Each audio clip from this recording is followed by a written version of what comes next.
Good to see all of you this evening as we continue our study from Wisdom Calls out of some material Jeff Smith wrote, and we're breaking that down and looking at these various proverbs. And as you can see tonight, we haven't left old people yet. We talked about old people Sunday, and we're going to talk about old people tonight again a little bit in our study, and appreciate some of the wisdom that we can gain from this proverb here out of Proverbs 17 this evening in our study. Before we get into our discussion, though, this evening, if you would bow your heads together with me, let's share in a word of prayer.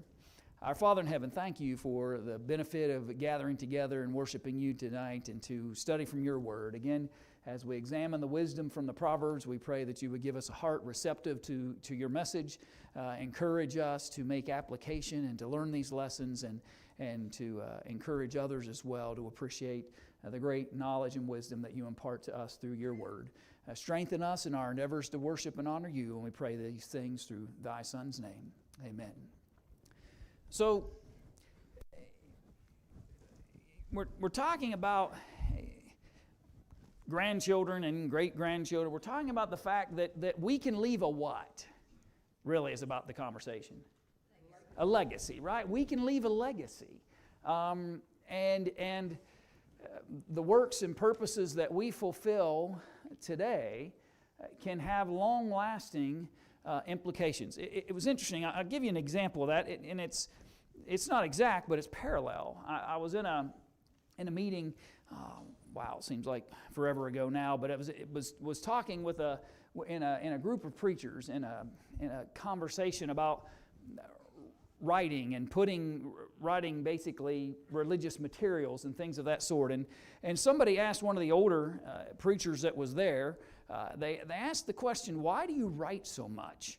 Why do you spend all the time, all the energy and effort? And it's not easy. If you've ever sat down and tried to do any writing, especially when you're writing for publications and you're limited to how much space that you can write and how you're going to get the topic covered. And so somebody asked him, why did you spend all this time and energy and effort to write so many articles for publication? And this is what he said, I thought was fascinating. He said, because when I'm dead 100 years, I still want to be preaching. And he said that was in that time period, that was the way you could do that. Now, in modern technology, it scares me to think, right, that somebody might be sitting 100 years from now watching a YouTube video of some lesson that was presented here. But in that time period in which that conversation was happening, that was the way you could leave a legacy. You could continue to be one who could influence and encourage, and you could continue to speak the message of God long after you were gone, long after your voice was over. Those articles and that information and that wisdom that had been imparted could be an encouragement and a help and a benefit to generations to come who may never even know the man individually, who may never even know who it was or anything about that particular man, but they could appreciate the legacy that he left. You and I can do that. And tonight we'll talk a little bit specifically about the family heritage, but it goes beyond that. And Lord willing, I'll have time to dive into that conversation with you at one point in our study this evening, that have to be blood relatives in order for you to leave a legacy of good. You don't have to have physical grandchildren for this passage to have some application. That's the point I'm trying to make. And that there are ways for you and I to leave a long-lasting legacy of good and import that can benefit others along the way. So that's our discussion this evening. Let's dive in by beginning with the very first question. So Jeff noted a couple of folks in his material, and the question was, who are the two notable grandfathers described in our study, and what can we learn from their example? So who were they that Jeff noted? Okay, so they were Joseph and Job. Here's the record or the recording that Jeff wrote. Here's the information that Jeff wrote out. We can certainly see the joy of grandparents in the pages of the Bible, where Joseph saw Ephraim's children of the third generation, and the children also of Machir, the son of Manasseh, were counted as Joseph's own. After all his troubles, Job was blessed not only with a second generation of offspring, but after this, Job lived 140 years and saw his sons and his sons' sons 4 generations. And then Job died, an old man full of days, according to Job chapter 42 and verses 16 and 17. And the interesting part about this is that both of these men, though their lifespans may have been long, particularly when it comes to Job's situation, but they left a long-lasting legacy that they were speaking positively about and were appreciative of, that they, I believe, recognized as a glory, a crown of glory to them. And that didn't necessarily mean that all of those offspring, all of that heritage, all of that lineage that was left, that every single one of those children and grandchildren and great-grandchildren did exactly what the Lord wanted all of the time. But they viewed that heritage that they had left as a crown, as a benefit to them. And they are just a small sample of those within Scripture who have done that. What great influence did Timothy have in his life? His mother and his grandmother. Her name was Lois, right? Her name was Lois. Sometimes we get her and Eunice or Eunice, and depending on who you're talking to. But we get them mixed up sometimes, which one is the mother and which one is the grandmother. But Jeff helped us out. He identified them for us, or at least he identified the grandmother for us in our study. But Lois, right? And Timothy's reminded by the Apostle Paul, the faith that he had first was demonstrated by whom? His mother and his grandmother, right? Did Timothy have their faith?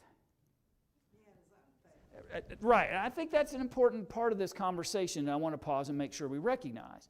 I don't believe Paul was saying that Timothy was just mimicking something that he witnessed his mother and his grandmother do. Is that something that can happen? Yes, it absolutely can happen. And may I suggest to you, and without being critical or judgmental or sounding like I know of some specific case that I'm pointing to, that's not. But the older the church, the easier for that potentially to have occurred. The longer a church has existed, there's a lot of danger in some ways, a lot of caution that needs to take place. Where a generation doesn't come and just adopt the practices of the generation before it. What happens if that generation only adopts the practices of the generation before it?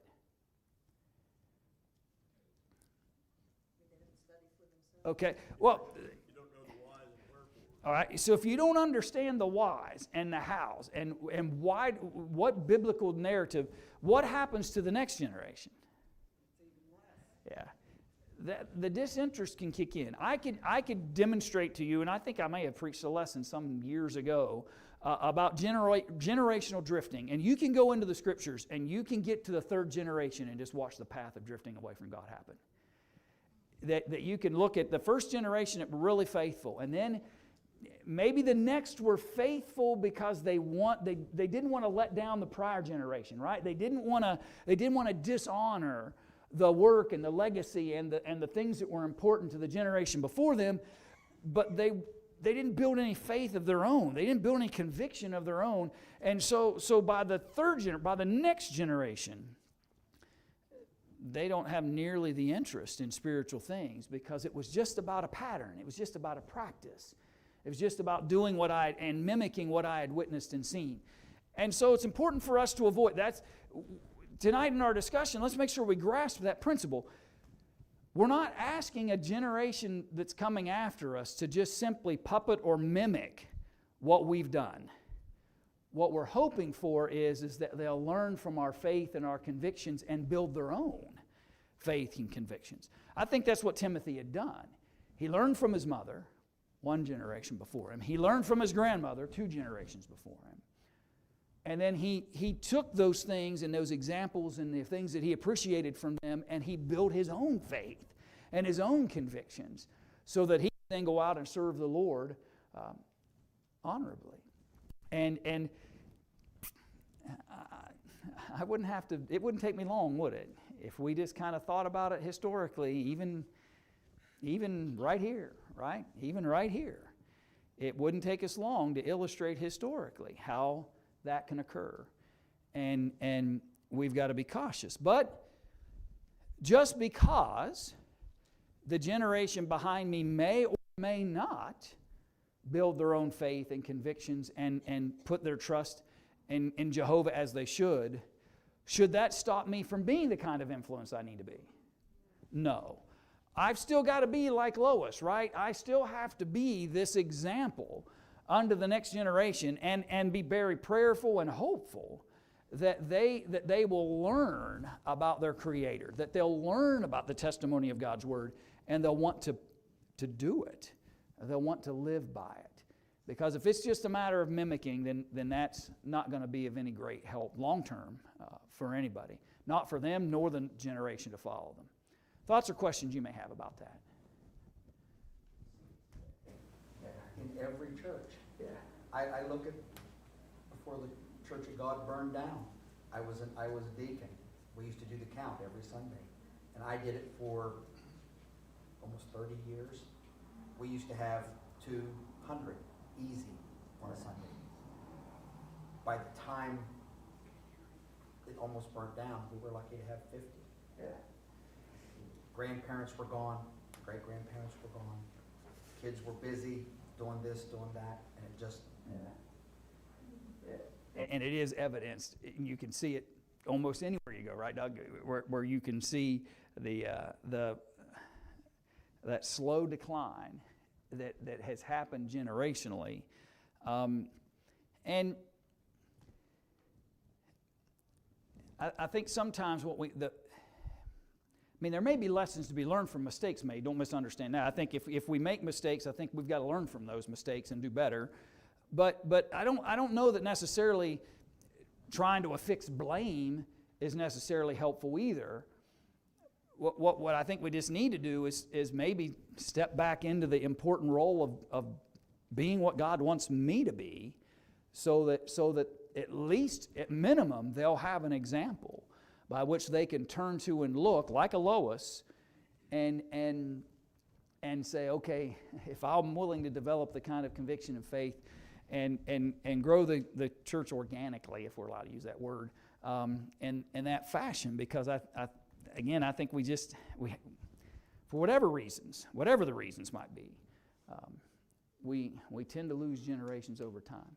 Society's played a massive role in that. Yeah. They've removed God from everywhere, and this is the only place He's allowed to be. Yeah. And I think that creates challenges generation after generation. And the further away man gets from God, each generation has a greater challenge to find Him and draw close to Him. YouTube, you mentioned earlier. Why should I go to church? I can sit in my pajamas in my easy chair and watch YouTube. Yeah. Instead of on the service. And I think you're right. There's a balance between what might be helpful in a moment and what becomes a practice. And we can definitely become so attached to ease that we don't build much permanent conviction about us. Right, and they're accustomed to it. Yeah. Yeah. About before, it has to be now. Nobody can wait for anything. Yeah. And it's... Yeah, not a lot of patience and willingness to work towards it. Yep. I heard a voice over here, I think. Go ahead.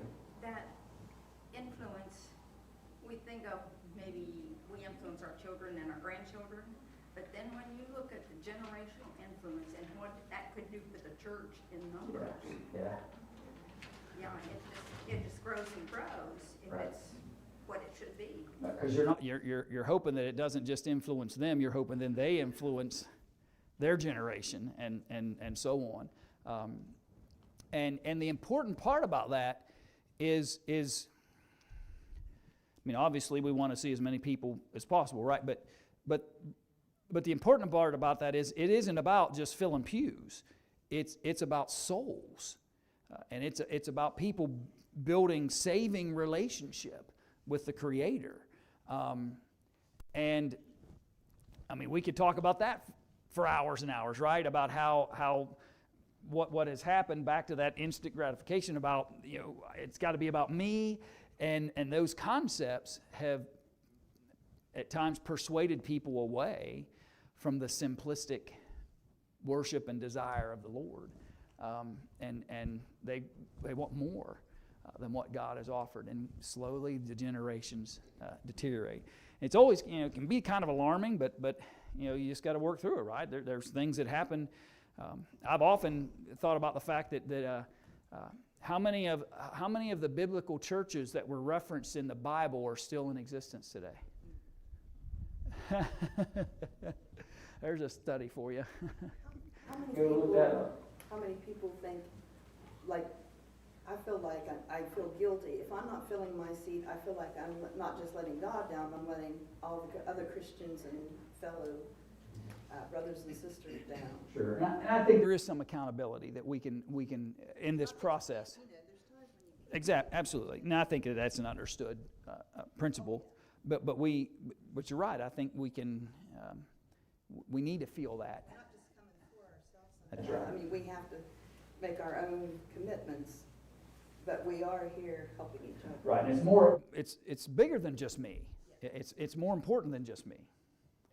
It's that, I think Christians, as a general term, umbrella, we're our own worst enemies in some instances, because there are some churches that they have been over the last, I'd say 15, 20 years, started moving away from preaching what's on the page and started preaching opinion about what's on the page.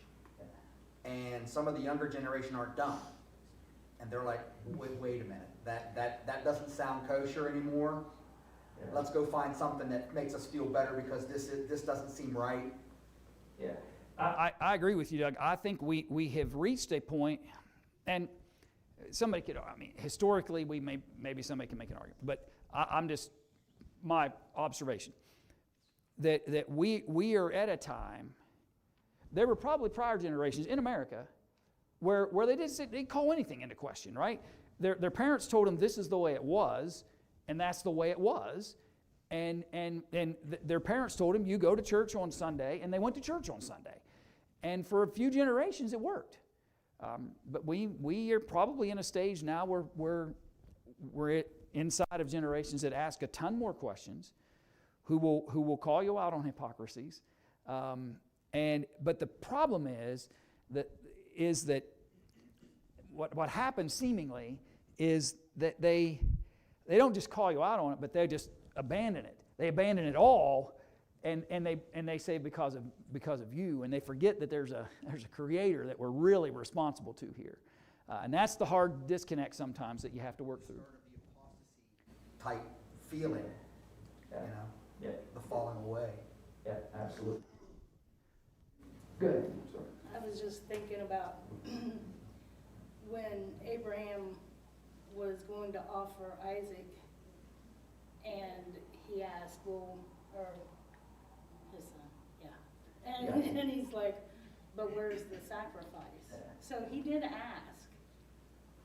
And his father said, well, God will provide his own sacrifice. So we do still need to be able to know who God is in order to teach that to the next. Right. And I think the deeper meaning it has for us, the better we'll convey that. And the stronger relationship that Abraham and Isaac, like they had, will help us as well. Good, Mike. When a subject he was one, I can remember back in the 70s, preachers getting up, tear down your TV antennas and throw your TVs away. Yeah. And right, and right, and that could have created a whole nother set of issues, right? Because that gets back to where's the Bible in that, and that kind of thought processes that often come from that.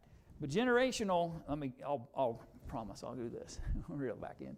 But we just have to be cautious and learn. But learn. Jeff made a note of the fact, and I want you to just notice towards the end, of the paragraph that he wrote in our material, our written material. He said, imagine the joy, at the very end of that paragraph, imagine the joy that his evangelistic service must have brought to Lois's grandmother. And I think that though that doesn't get anybody into heaven, but it's nice to think about, right? Imagine the encouragement it brought to Lois to know that the help and aid and education and the encouragement and faith that she led her grandson to led him to become Paul's son in the faith, led him to become this one of very few evangelists that Paul really trusted in. And when it came to important things that needed to be accomplished, it was men like Timothy that Paul would call upon and say, I need you to do this and go take care of these things. And I imagine Jeff is right, that it had to have brought a lot of encouragement and joy to the heart of Lois to know that faith had meant something to Timothy and the active measure of faith that he was demonstrating. Question 3.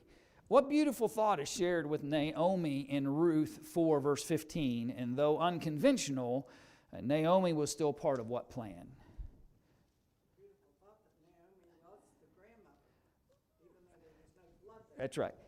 That she was respected as and thought of as his grandmother, even though she technically, from a bloodline, was not. I'm going to share with you a bigger context on the screen. If you're in Ruth 4, start at verse 13 with me, and I made it as big as I could to get it all.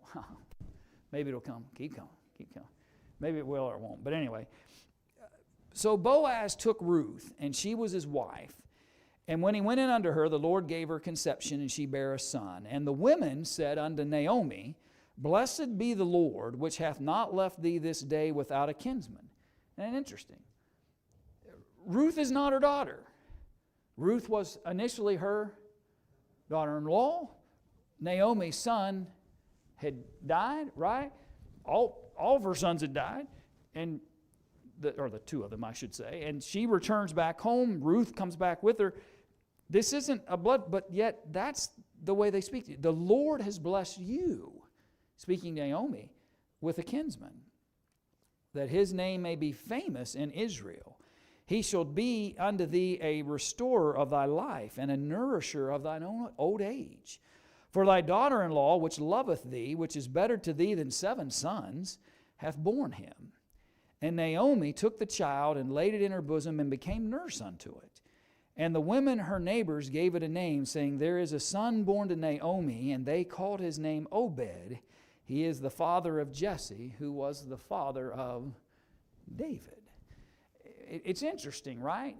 Naomi is thought of as his mother in some senses. There's this bond and relationship because, and we don't have time to explore the entire account of Ruth and Boaz and the history, but you remember,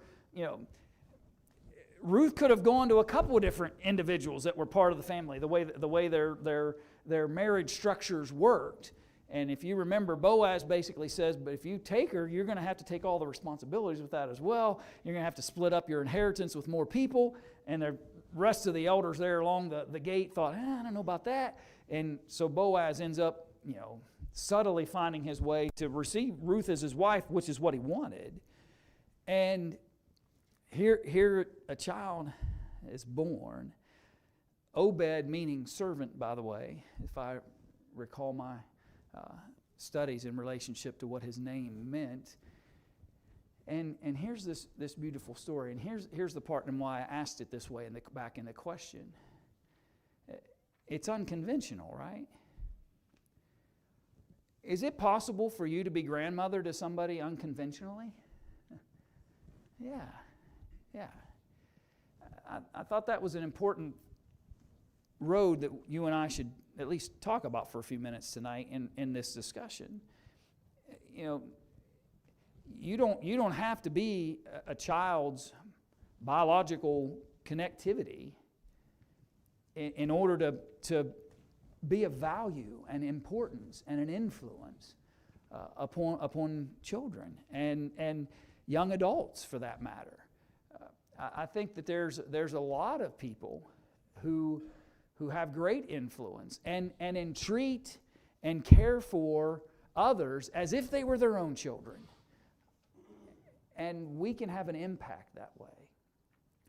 Though the proverb speaks of the children's children being the glory of old age, but the principle holds true across the board.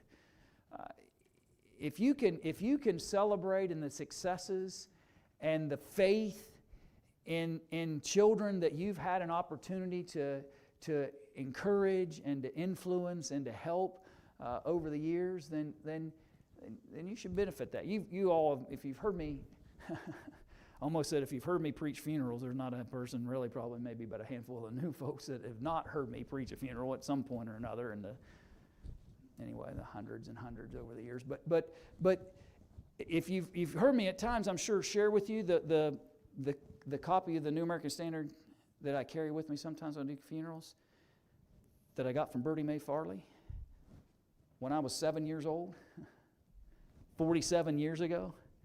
Still have it in my possession. She gave it to me as a Bible class teacher in this very building. I still treasure. It's torn. I've taped it a couple of times. I don't use it much because I'm afraid it's just going to completely disintegrate.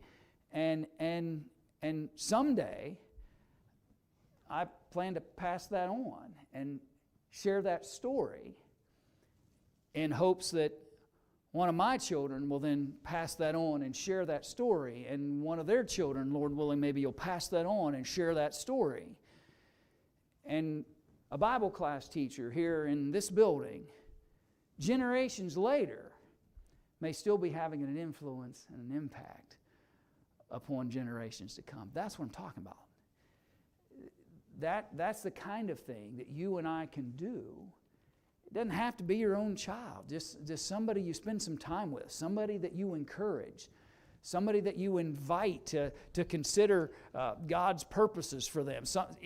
Whatever it is that you can find to do to aid and help and lift somebody else up in their pursuit of faith and service to God, then do that. Because you never know. There may be a 54-year-old preacher someday standing in front of an audience of people talking about a Bible he got 47 years ago. A Bible that I suppose that I could have easily just forgotten about. In fact, it has some handwritten notes. I don't write in my Bibles. That's a weird thing about me. Most preachers do. They take notes and write and make notations about different things. I never did do that, but it has a few notes in it because I found out after the fact that my sister took it to FC with her for a semester and was using it. But there's another influence, right? Somebody else influenced by the fact that that Bible had been offered and been, right? Simple thing, simple. Not some great act of any, just something so simple as offering the gift of a Bible to a student in a Bible class. And here we are, right? Can still be encouraging. Naomi, unconventional. Wasn't a blood relative, but she will be spoken of. Ruth, though she's not in the bloodline, gets in the bloodline. That will ultimately bring whom? Jesus, right? Ultimately bring the Christ into the picture. All of it unconventional, but all just as powerful and beneficial. That's what passing down a legacy can mean, and that's what children's children can bring as a crown of glory in older years. So then in what ways can our life extend then well beyond our earthly years? And I've kind of already talked about that. Let me share with you what Jeff wrote in the material. And grandchildren are like crowns for old folks, just as fine as the silver hair acquired in righteousness that we spoke about last Sunday. They indicate a connection with a generation that should still be around long after the grandparent is not. They help to symbolize the fact that life does not end with the tomb, but that our genes and our righteousness both extend into the future. And that's what we've been discussing throughout the entire night tonight. And the importance of learning and appreciating that fact. And so long as I have breath And so long as I have opportunity, I can be encouraging other people and I can be influencing other people. And I want to say this, and I want to make sure I say it in the right way so that you'll appreciate that it is a positive statement that I'm making. Well, what a qualifier, right? Start now. Don't look back 10, 15, 20, 25 years. Don't look backward and think about, oh, if I had only, oh, if I had only, oh, if I had only. Because you know what happens? We become prisoners to that. We become prisoners to that thought process of, well, if I had only done that 10 years ago, if I had said that 20 years ago, if I had been a better example 35. Can't change 1 ounce of that, can you? Can't change one ounce. But what I can do is start today. What I can do is start today. And I can commit myself to building a positive influence and legacy that leads others to appreciate the faith that they can have in the Creator. And I can start that today. And there might be some fences that need mended. There might be some bridges that need reconstructed. There may be situations that gap may not be able to be resolved. But don't let it stop you from being diligent to encourage others in their walk of faith, no matter what yesterday may have looked like.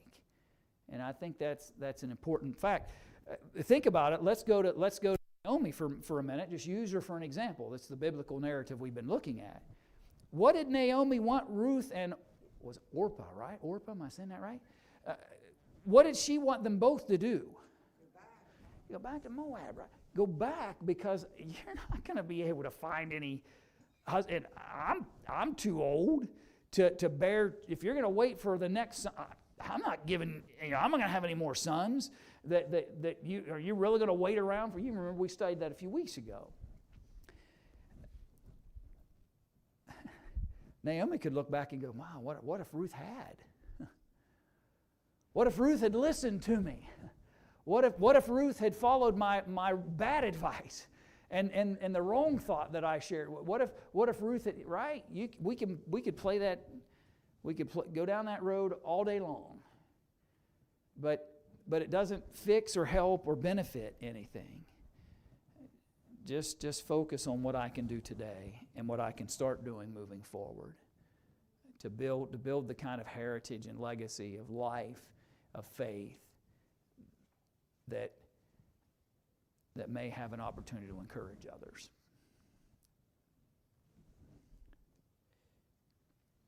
So according to Titus 2 then, what should an older generation be doing? What are some of the things you saw there when you read through your readings in Titus 2? You may write anything down in your notes about some of the things we ought to be doing. Okay, we got to watch our own behavior first, right? We can't be of an influence and encouragement towards others without being reverent in our own behavior. What else? Teaching and encouraging, right? That important role that we have to kind of adjust to and adapt to as we get older. What else may have you seen? Give you a chance before I show you the text. Look.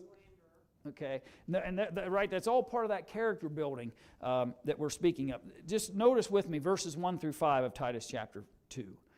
But speak thou the things which become sound doctrine, that the aged men, well, that's his comment to Titus, by the way. So speak sound doctrine. What sound doctrine, Paul?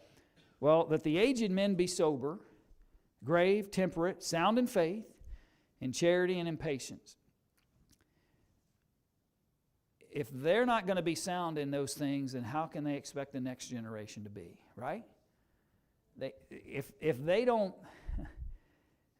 engage in soundness of faith, and if they don't have love in their lives, and if they're not very patient, then they're not going to be what to the next generation needs. To the aged women likewise, that they be in behavior as becometh holiness, not false accusers, not given to much wine, teachers of good things, that they may teach the young women to be sober, to love their husbands, to love their children, to be discreet and chaste, keepers at home, good, obedient to their own husbands, that the word of God be not blasphemed.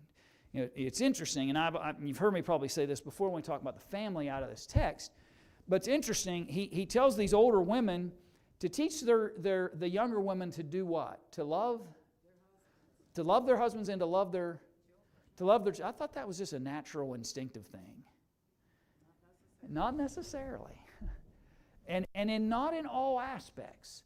There may be some aspects of it that come very naturally and instinctively, if you will, to some. But there are aspects of loving one's husband. There's an aspects of loving one's children that is taught. And appreciated. And that's what an older generation needs to be doing. When we look at and start to see our children's children and those opportunities in those older years to be an encouragement unto that next generation, we've got to exemplify it first and then help lead and guide and instruct and counsel a younger generation. That's a hard gap to bridge sometimes, isn't it? Because sometimes what happens is younger people don't want to listen, all right? By the way, don't act like that's a new thing for a younger generation. You were 16 once, right? And you probably had a few comments and conversations with your parents or your grandparents that you know what I mean, where that stubbornness might have kicked in. But yet the conversations still need to be held, right?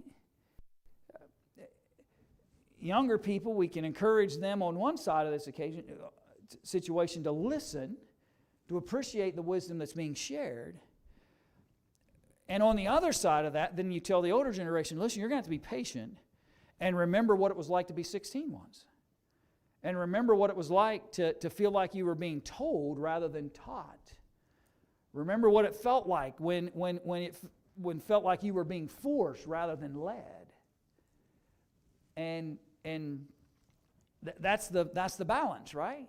When you're trying to share and encourage from one generation to the next, and appreciating that heritage that we can lead to. Lots of important things that we could have talked about there. What responsibilities then do younger generations have to the older? And we've already kind of bridged that a little bit. In Ephesians 6, what is it? Yeah, to take care. And that's really 1 Timothy 5 a little bit more. Ephesians 6 is children, obey your parents in the Lord, for this is right. Honor your father and mother, which is the first commandment with promise, right? That's that narrative.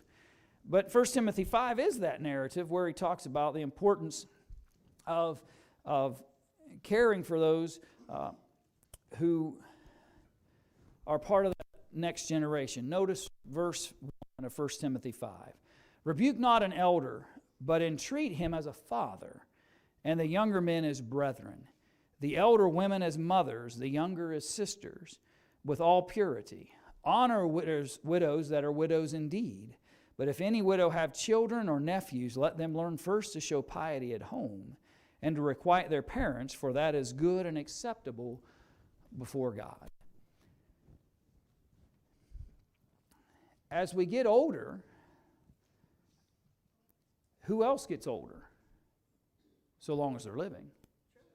Yeah. All of us are, right? And my point is, just because I might reach an age that's considered adulthood, I might still have some obligations to whom? To our parents, to my grandparents. Let the widows who are widows indeed, and his point was, and they were having issues, how do you determine when the church should step in and start being of help and aid, and when is this a family obligation? And Paul kind of answers that, right, through Timothy here.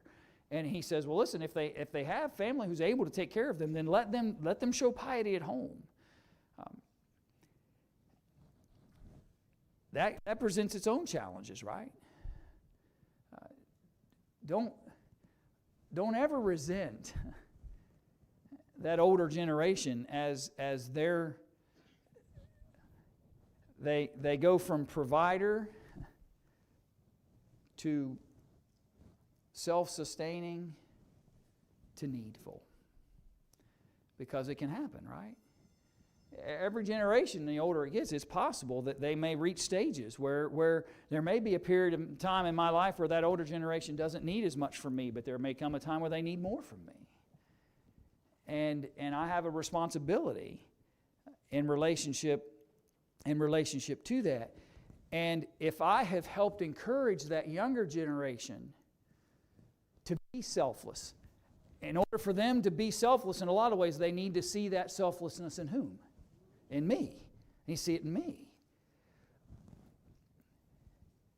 Can't expect a generation behind us to be selfless if they've witnessed nothing but selfishness from the generation before. And it happens a lot, doesn't it? The older generation grows older. Now they've got needs, some things that could be helpful to them. But they showed an example over the generations and years of disinterest. And now they're just, that legacy has been left and it's just being mimicked and shared from others. There were those in the New Testament that ran into those same issues. There were those who called it Corban, right? It is a gift. And Corban was the loophole, if you will, by which the Pharisees avoided paying respects to their aged, needy parents. Modern Corban happens when adults refrain from calling upon their parents or treating them with deference because they claim to be too busy. We ought to find time or make time to glory in our fathers and mothers while there is still time. The problem with that phrase is, and there's great wisdom that Jeff shares with us, and that is that often we learn that lesson when? Too late. We often learn that lesson too late, unfortunately. And the opportunities have gone. But as we talked about earlier, I can look back at the mistakes and be trapped by it, or I can learn from them and find ways to help others. Because maybe there's a widow that doesn't have children or nephews or grandchildren. Maybe there's a grandmother out there that would like to be such to you or to me, and what I can be to them. And I could share with you all kinds of illustrations of how those kinds of relationships are beneficial as well. But our time's up this evening. And children's children are a glory to those of old age. And if we build those relationships right and we leave the right kind of legacy of faith and be prayerful and hopeful that those generations that follow will build their own faith and convictions and serve the Lord as well.